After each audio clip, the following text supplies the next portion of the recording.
Goa Organics వారి skin care, hair care, wellness products కోసం AP, తెలంగాణలో డిస్ట్రిబ్యూటర్లు కావాలను వివరాలకు స్క్రీన్ పైన ఉన్న నెంబర్కి కాల్ చేయండి. ఓవైపు మండే ఎండలు, మరోవైపు నీటి ఎద్దడి, తాగునీటికి రోజు కటకట.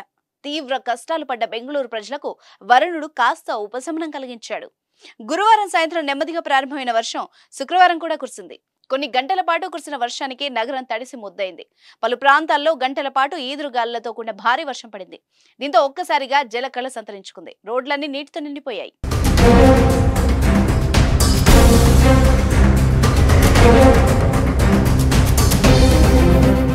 వర్షం కారణంగా పలు చోట్ల ఇబ్బందులు ఎదుర్కొన్నారు నగరవాసులు. బెంగళూరులోని ప్రధాన రహదారిపై వాహనాల రాకపోకలకు అంతరాయం ఏర్పడింది. Okalipuram under pass, Binny mill junction, Horamavu under pass, lorry junction మరియు మాన్యత టెక్ పార్క్ సమీపంలోని నాగవార సిగ్నల్ వంటి ఇతర ప్రాంతాల్లో వరద నీరు ఇబ్బందులకు గురిచేసింది. ముఖ్యంగా రామమూర్తి సమీపంలోని వరదలతో నిండిన రోడ్ల గుండా వెళ్లేందుకు ప్రజలు సమస్యలు ఎదురయ్యాయి. అయితే చాలా రోజుల తర్వాత కురిసిన భారీ వర్షంతో బెంగళూరు ప్రజలకు తాత్కాలిక ఉపశమనం లభించిందనే చెప్పాలి. ఈ ఏడాది బెంగళూరు వాసుల నీటి కష్టాల గురించి ఎంత చెప్పుకున్నా తక్కువే. తాగడానికి, వాడుకోవడానికి కూడా నీళ్లు దొరకని పరిస్థితి ఏర్పడింది.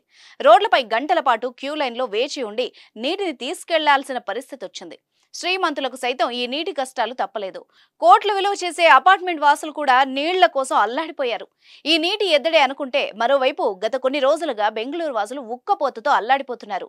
ఈ కురిసిన వర్షం వాళ్లలో ఆనందాన్ని నింపింది. వర్షానికి సంబంధించిన దృశ్యాలు సోషల్ మీడియాలో పోస్ట్ చేస్తూ సంతోషం కూడా వ్యక్తం చేస్తున్నారు.